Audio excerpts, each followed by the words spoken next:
In this lesson, you'll continue the knowledge graph construction. The previous lesson created the domain graph from CSV files according to the construction plan. Now you will process the markdown files, chunking them up into the lexical graph and extracting entities into the subject graph. You will learn how to use the Neo4j GraphRag library to perform the chunking and entity extraction. You'll also learn about techniques for doing entity resolution. Ultimately, this will not be an agentic part of the workflow. This is going to be handled entirely by tools. So we're going to define some tools and also some helper functions that those tools need to actually do their work. The two tools we need are one, actually constructing a knowledge graph builder. We're going to have one builder per file and have it process the files to do the chunking and extraction. The other function that you'll define is correlate subjects and domain nodes.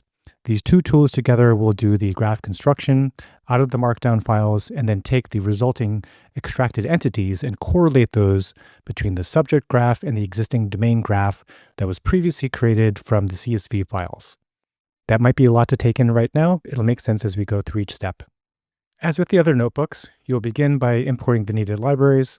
So let's go through doing the common setup, all the libraries that you need, wait for those to import. Go ahead and make sure that OpenAI is ready to go, and also check that Neo4j is ready. That all looks good.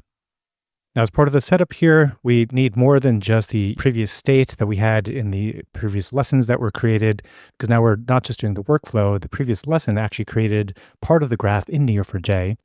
So because Neo4j will be fresh when we load this notebook, we need to add actually some of the product nodes that were created in the previous lesson, and we've got a helper function for that. So this helper function, load product nodes, we can just go ahead and load it and then call it. And what we're going to expect is that the only nodes that exist inside of the graph have the label product. Okay, that worked correctly. That's super. Now you do need some of the initial state for this agent, and the initial state should be part of what was created from the previous parts of the workflow. And it's the same kinds of things we had loaded before. We need the construction plan and the approved files to actually work with. And also, because we've done some of the planning for the entity extraction, we need the approved entities and the approved fact types. So you're going to create each of those initial states. Here's the approved construction plan. Here are the approved files, the approved entities, and the approved fact types.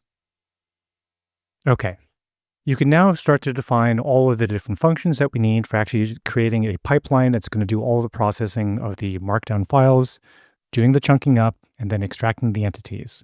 Now, the Neo4j GraphRag library has a convenient simple KG pipeline, which you can use to do all the processing of the chunks and entity extraction. So for all the markdown files you'll be processing, you'll create some helper functions to actually get that set up correctly. But first, let's take a look at the interface for the simple KG pipeline. Now, this is just a little sample code that, of course, won't run because it doesn't have valid values here, but just to show the shape of actually what it means to actually create an instance of the simple KG pipeline. It needs to have an LLM, of course, for actually doing some of the entity extraction. It needs a driver from Neo4j to actually write the graph out to. You're going to need an embedder interface that could be the same LLM or a different one if you want to. And because we're processing markdown files instead of PDFs, this would normally say from PDF is false, but it's actually kind of true because we're going to use a custom PDF loader, and instead of loading PDFs, we're going to load markdown files. So this is just a little quirk about the way the interface works, but we're going to end up saying true here. We will define a custom loader that we're going to add into this part here for the PDF loader. We're going to have a custom splitter as well because we have some notion of what the markdown looks like. And if you've done any kind of chunking before, you know that just doing text splitting itself is an art. There's probably multiple courses on deep learning here that you can take a look at to actually really dig into that topic. We're going to do a simplified version, making some assumptions about the data that we have. You can also pass in a schema, and the schema is, of course, going to be based on what the previous lesson had done for setting up a proposed schema for what kinds of facts and kinds of entities can be pulled out of the text. And then, of course, to put all that stuff together, we're going to have a custom prompt that we pass in that's going to let the LLM know exactly what we're looking for and how to think about doing the extraction. Let's walk through the end-to-end workflow of the Neo4j KG Builder to help you understand what these components do. First, each document is loaded. There's built-in support for PDFs, but you'll use a custom markdown loader. Next, a text splitter component will perform chunking. This is the common chunking that happens in many different frameworks. For each chunk, the chunk embedder will calculate a vector embedding. The chunk is then analyzed using an LLM as instructed by the entity and relationship extractor. Now, this component will be configured to align with our knowledge extraction plan. Once the graph has been constructed, an optional graph pruner can be used to clean up the graph. This all happens in memory. A KG writer is the component responsible for saving the in-memory graph into Neo4j itself. Finally, an entity resolver component will merge nodes that are likely the same entity. Okay, so now you can start to define some of these custom functions we're going to need to pass into the pipeline. And the first thing we'll do is set up a custom text splitter. And if you remember the markdown files that we had, the markdown files had an H1 kind of header at the beginning, and then they had these page breaks basically for splitting up the reviews. And so we're going to use a simple regular expression text splitter. So for Neo4j, there's this base class called text splitter. You can extend that with custom functionality. And so that's what we're going to do here. We're going to extend text splitter. And then in the run function for text splitter, because it's part of the pipeline, here's where a custom functionality is going to be put in place. We're just going to use a regular expression that's going to split the text based on this regular expression that's been defined, that's going to be passed into the function itself. So for any kind of regular expression that's passed in, you can use that as the split points within the text. The final part that it does here is go ahead and just use a list comprehension for taking each of those plain text splits and putting them into an object that the Neo4j GraphRag library expects called text chunk. Text chunk will just have the text of the string itself, an index for that particular chunk of text, and that's just going to turn into a single list with these text chunk objects that the list is going to be called text chunks. You'll also be loading the markdown files with a special data loader. And similar to the text splitter, this is going to extend a base class from the Neo4j GraphRag library. And there's a couple of these that are available, but we're going to define a special one here ourselves. So we're going to import the data loader base class and also these kind of types that actually need to be used for the output. We're going to make it look as if we have been parsing a PDF document. So we're going to load up a PDF document type. In this markdown data loader, the key thing that it's really going to be doing here is that we know that there's some metadata within the markdown that we actually want to be able to extract and add to the context of the data loading when the chunking is happening. So we've got an extra utility function inside of the class called extract title. It's going to use a very basic regular expression to just kind of assume that the first time it finds a single H1 headline, it's going to use that as the title for the document. And so when the run function is called here, and the run is really the thing that's going to load the data from some data source. So it's going to load from the file system. It's going to take the markdown text and just read the entire file, extract the title, and then turn all that into this document info here. And it's the document info that really is the interesting part. This is the kind of the metadata for the document. That gets combined with the text of the document, which we've loaded here into markdown text and put into this PDF document class. So the other things that you need to set up the knowledge graph construction pipeline is, of course, you need an LLM. We have that, but we're going to be using OpenAI again, of course. We're going to be using OpenAI for the embedder as well. And then we have to grab the Neo4j driver. So this is using Neo4j GraphRag libraries for that. So Neo4j has support, of course, for OpenAI and other models as well. We're going to use OpenAI for both the LLM and also for the embeddings. So we're just going to create instances of those, LLM for Neo4j, the embedder as well. And we're going to grab the Neo4j driver from our GraphDB singleton that we've been using for just sending queries to Neo4j. That singleton lets you grab the internal driver that it uses. So that's what we're doing here. Okay, you've defined some of the utility functions needed for the knowledge graph pipeline and also some of the other components like the LLM and the embedder as well. And now we're going to turn to the context required for actually doing the knowledge graph entity extraction. And we're going to start with the entity schema. So the entity schema required by the Neo4j GraphRag package has a couple different components. One is it wants to know the node types that it should look for inside of the text. And here we're just going to make a copy or just really an alias of the approved entities. We're also going to get the schema of relationship types. And for that, we're going to go ahead and extract from the approved fact types that we have. All of those approved fact types actually exist inside of a dictionary, where the key in the dictionary is actually the relationship type itself. And so we're just going to extract all of the keys that should be the schema of relationship types, and you can see them here. You're also going to use the approved fact types but as what's called schema patterns by the Knowledge Graph Builder pipeline. And it's really just a repackaging of the exact same information. So from each of the facts, we're going to turn that into a list that has the subject label, the predicate label, and the object label. And we're going to turn the predicate label, we're going to make that uppercase, which is the convention inside of Neo4j. The complete schema then required by the Knowledge Graph Builder is here. It's got the node types, relationship types, the patterns about how those fit together. And we're going to set this flag to false, saying only use these types that we've defined. Don't go adding new things. The next part that's important for getting the context for the entity extraction, we're going to create a custom prompt that's going to be injected with both the text within each of the chunks, but also the schema is going to be added to that. And also we're going to be having a special utility function that's going to be adding in the file context. The pipeline will be processing an individual chunk, and the context from the overall file will be added to the prompt so that the LLM knows when it's looking at this chunk, what is the document that it was part of. So for that file context, we're going to have this little helper function here. All this is really doing is going to grab the first couple of lines of the text from the file. That's going to include the title of the file and also a little bit of introductory information. That'll give enough context for each of the individual chunks.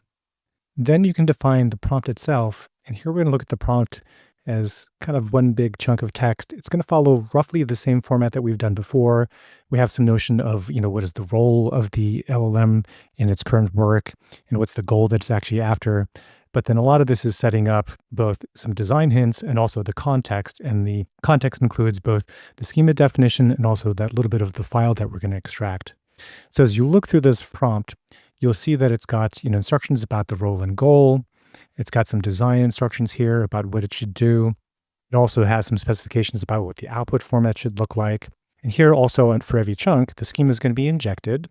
And once all of that's been put in place, then as part of the output, we're going to ask it to do unique IDs for each of the nodes as it's creating those nodes. And also, we're giving it some instructions here about what to do with each of the properties. You can see in the output here that we want the node output to have some IDs. We want to know what the label is that it's picked, and also what are the properties that should be assigned to that entity. Also then, this is where the context from the file, so the document level context, is going to be injected. And here, because this is the helper function that's going to create the overall prompt, we're going to just actually inject that here as kind of static text. So it's not going to be injected each time the chunk is created. It's going to be part of the static text. And then finally, the chunk data itself will be placed into this template format here.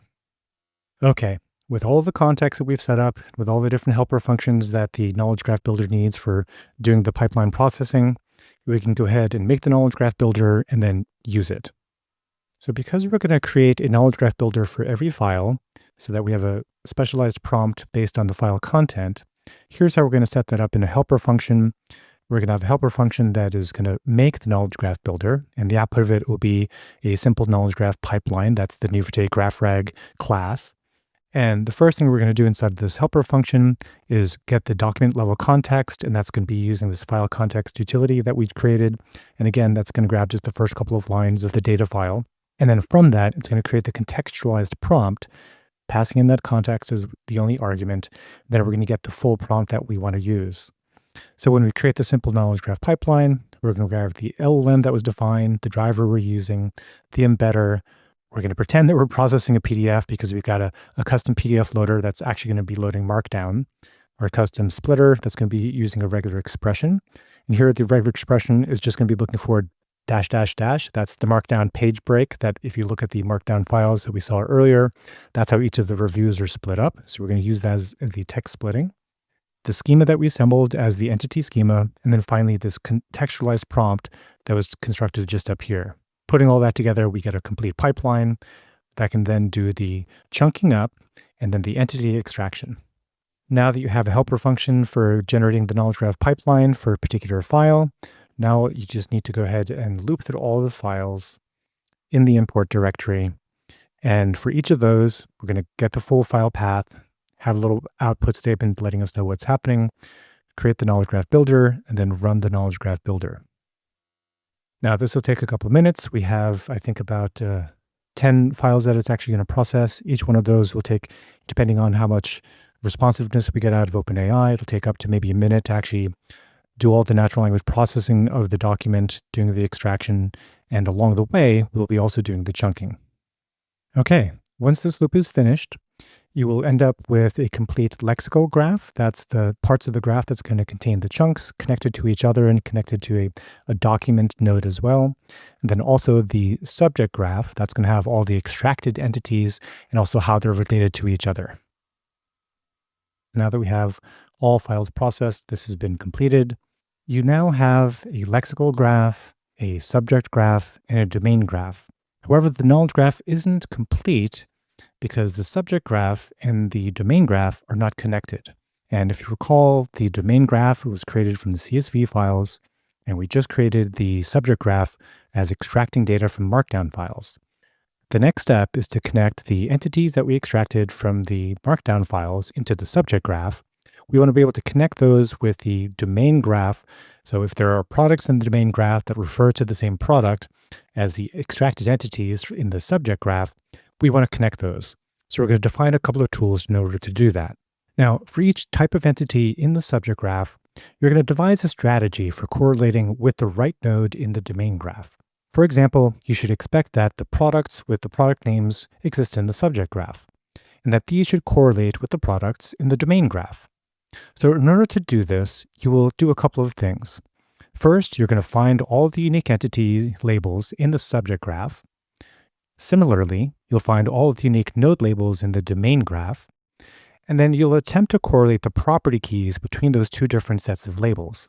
So you can figure out if there's a product with a couple of different properties in the subject graph, how does that correlate with a product with a couple of different properties in the domain graph? So that's the very final step, is performing entity resolution by analyzing the similarity of property values. Okay, the first step is to find unique entity labels in the subject graph. Now let's take a look at the subject graph to see what the nodes look like. After the Neo4j GraphRag library has done its work, the resulting nodes that are part of the subject graph will have an extra label identifying them. They're going to be labeled with this __entity _label. So you'll see that plus additional labels identifying what type of entity it is. So if we run this query matching any nodes, and we have a predicate looking for where that node has this label, we can then return the distinct sets of labels and call that the entity labels. So let's take a look at that result. And you can see there's a couple of special labels that have been added here. There's the _entity one. There's also the _kg builder, indicating that kg builder is the one responsible for creating those nodes. But what we really care about is that we see the product, location, issue, and feature. Now, we do know this because that's what we were expecting from the previous steps. But what's important is some of those steps might have intended to try to find things like location, but those might have failed to actually occur inside of the graph because the LLM failed to actually find them. So what we'll do instead is we're going to query the graph for what actually happened. And then based on the labels that we find inside of the graph, we'll call those the unique entity labels that are part of the subject graph. So let's walk through a couple of elaborations of this query. The first thing is if you take that, what you realize each of these rows, it's really a list of labels.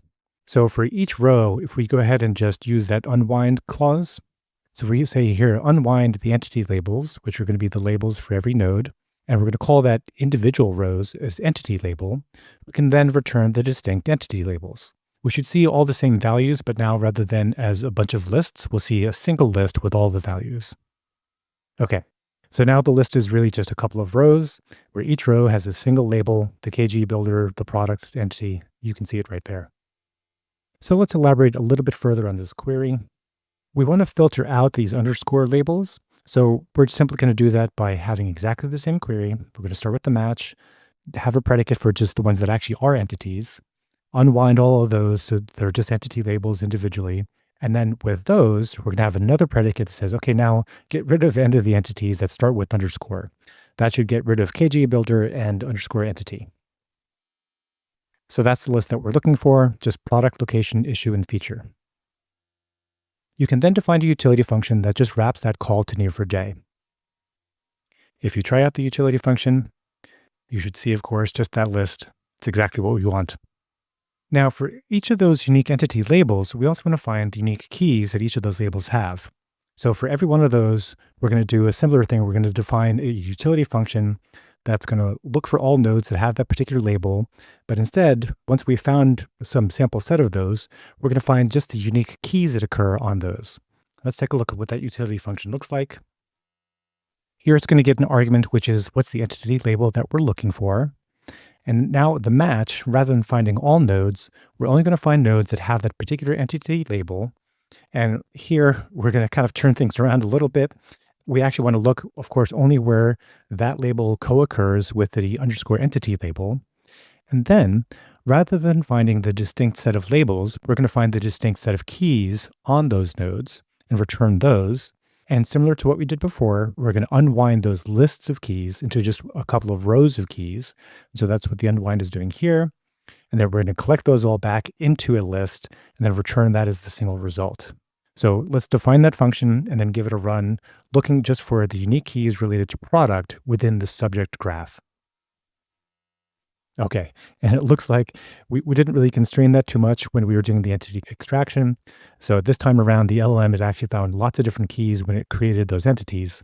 So across the different products, here's all the different kinds of properties that it actually derived from the reviews. It figured out things like the material, different features about, I don't know, the shelf depth that apparently appears somewhere. You'd have to look at the text of the markdown to actually see why the LM discovered these different properties. Depending on the particular review that was being used for doing the extraction, some of the reviews probably have some of these properties being mentioned, others will not. And so this is not going to be consistent across all properties, but some of these things probably are. Particularly, I'm thinking the name was going to co-occur. And you'll see later how we actually try to take this list of keys and correlate them with keys that are available on the domain graph, and that's how we're actually going to sync everything up. The next utility function that you will define is very similar, but now we're going to turn our attention to the domain graph. And on the domain graph, we already know how to find the labels that are part of the domain graph. We know that there are labels where there's not an entity extra label on it. So if we match for a particular label, let's say for product, if we're going to find the unique domain keys for product, we're going to go ahead and match for that and then filter out any of the ones that have entity because those are part of the subject graph. And then same as we did for the previous function, that we're then going to go ahead and get the unique keys on those domain nodes and then collect those up into a list. And so if we look for the unique property keys on the domain labels, this should be consistent because these were all, of course, imported from a single CSV file. It's a much smaller list. It probably correlates exactly with what the CSV file had. It's the product name, the price, the description, product ID. To help that process along, we're going to define a helper function called normalize key. You can just pass in for a particular label, what is the key that you want to normalize here? And what this function is going to do, it's going to go ahead and lowercase the key. It's going to remove extra white space that's not very helpful. And if the prefix is actually present there, where the prefix is the label itself, go ahead and remove that. That would do things like this product name would end up being just name. Then you can obviously make it very easy to correlate with the name key from the subject graph. So product underscore name would end up being just name. Product space name would be just name. And of course, a property key like price would still just be price. That wouldn't get changed at all. So again, the implementation is pretty straightforward, but the purpose of this is actually just to kind of make the property keys themselves easy to compare. And then you can look at some of the examples just for sanity checking. That all looks good. The next utility function that you'll put together is for correlating keys for a given label. Now, this is going to take advantage of some of the utility functions we already had. And let's take a look at the implementation. We're going to import a new library here in Python called RapidFuzz. It's really just used for doing text similarity scoring, and this is simple edit-based scoring. There's a couple different ways for actually trying to figure out whether text strings are very similar to each other. RapidFuzz is a pretty good library for that. Inside of the function itself, given a particular label, some keys from the entity node and some keys from the domain node, we're then going to look at a similarity score that is a threshold for like, how do these keys correlate with each other according to the scoring from RapidFuzz's fuzz function. And then for the keys that correlate very highly, we're going to pair those up as saying these keys are probably worth comparing the values of. Okay, let's look at this in detail. The correlated keys, so the keys that we want to pair up, start off as being empty, and we're going to iterate through all of the keys in the entity keys collection. in kind of classic style, we're going to have a for loop inside of a for loop. We'll loop through all of the entity keys, and then inside of that, we'll loop through all the domain keys. And for each pairing there, we're going to consider how closely they correlate. We're going to go ahead and just normalize each of those keys. And because the rapid fuzz similarity score goes from 0 up to 100, we're actually going to flip that around so that it looks more like a similarity score. And we're going to go ahead and calculate the ratio of this normalized domain key and the entity key. And that should be the fuzzy similarity. Now we want that fuzzy similarity to be greater than the similarity threshold that was passed into the function up here, which is currently set at 0.9 as a default. And so if it surpasses that threshold, we're going to go ahead and add that to the correlated keys as a pair that we think is valid. We'll go ahead and just sort those keys then, just so it's easier to take a look at the ones that are the most highly correlated versus less correlated. And we're going to take the top correlated one later on to actually use. So after defining that function, we're going to go ahead and this part here is just to be trying it out. So let's define the function for product. It's going to go ahead and find all the unique entity keys, find the domain keys, pass it into this function, and see the results. So for product, we can see that name and product name correlate perfectly, price and price correlate perfectly, description and description correlate perfectly, but design and description, that's pretty low correlation, dimensions and description, low correlation. Those aren't super great. What was the threshold that we passed in? Yeah, we asked for a similarity of 0.5. You can try different values here to see what kind of different results you get. The default value of 0.9 is one of those classic kind of high thresholds you want to set. Okay, one more bit of background here, and then we're going to actually put all this stuff together. We've now been able to correlate for a given label in the subject graph and in the domain graph and the keys on those labels, what the good pairings are for actually trying to decide whether two nodes happen to be the same node. Now, this is all by way of having what's called entity resolution. This is a technique for achieving that. There's many different techniques. This is a pretty good baseline, and it works perfectly for this current data set that we have. Probably for different data sets, you're going to want to have multiple techniques. And of course, you could imagine an entire agent built around just trying to figure out for the data that you have, what's the right technique for actually doing the resolution. But for what we're doing today, we're going to make some assumptions. The next function that we actually want to use is actually when we're going through processing all the data inside of Neo4j with some Cypher calls. Cypher has some support for doing string comparison methods as well. One of the value similarity functions that's available is called the Jero-Winkler distance, and that is really just a string comparison method, similar to you might use vector similarity, where you actually have to calculate the vector embeddings. Instead, you can figure out text distance in lots of different ways. Jero-Winkler does that by calculating what's called the edit distance between two strings. And it really looks at how many small edits have to be made to take some string A and some string B. How many edits do you have to make to actually make them be the same string?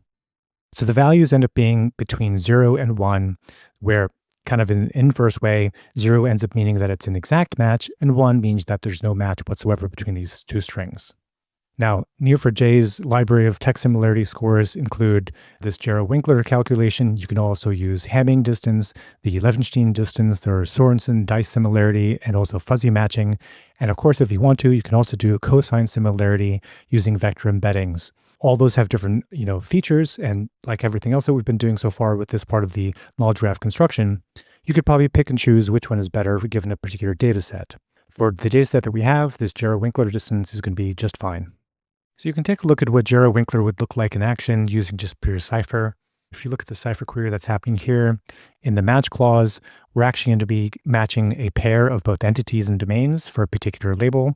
Here, we're going to be looking for the entity label that is the same on both. And of course, the entity node also has the extra label of underscore entity. And then with the entity and the domain, and then calculating this Jero-Winkler distance score, we're going to pass that on with a filter where the score has to be less than 0.4. If you remember, the score of 0 means it's a perfect match. And so we're going to have kind of the opposite way of scoring here. We're looking for low values. So filter on that and then return those values to take a look. So in this example, we're going to be passing in some query parameters. We're going to be looking for the entity label of product, both on the subject graph and also on the domain graph. On the subject graph, we're going to look for the entity key name, and the domain key is going to be product underscore name. Okay, you can see that these are perfect scores. Gothenburg table and Gothenburg table, these all look exactly the same, of course, so you'd expect them to have a very low score. You can try this with different values to try to see what it would be like if you maybe had a little bit less strict threshold, like 0.5. You can see that the Gothenburg table and Voster's bookshelf apparently are not terrible. Gothenburg table and Stockholm chair, I don't know how those are actually very similar text-wise, but I guess the distance gives you that. This is why usually you want to end up with, in practice, having a very low threshold like 0.1 so that they're as close as possible to being the actual same thing. So let's elaborate on that query a little bit. This is exactly the same query, but we've added one extra part. Whenever we find two entities that have a very low threshold, so here we've repackaged things a little bit. Now in the where clause, in this pairing of entities and domain nodes, we're going to have the where clause actually just having the predicate on the Jura-Winkler distance. We're setting the threshold to be 0.1. And for any pairs that pass that correspondence, we're actually going to go ahead and create a relationship from the entity to the domain node. And so we're going to use the fixed type here. It's not going to be parameterized of corresponds to. So the relationship will be this entity node corresponds with this domain node. Now there's two subclauses that we're going to use here in case you decide to run this multiple times. This can be very useful. When you do a merge inside of Neo4j is kind of like an upsert, and it actually has two subclauses based on the behavior of the upsert. So if the merge ends up finding a match for actually what you've described, then there's a subclause for onMatch, and then whatever follows that will be executed. Or if you're doing the first time and it's being created, the clause onCreate is being called. So after you do the merge, if the very first time you run it, onCreate will be called, and we're going to set this value created time with a timestamp. The other one, if you already have created it and you're just matching again, we're going to say that updated at also gets a timestamp, and that'll be updated every time you run this again. Okay. And that runs across all of the corresponding products. That looks pretty good.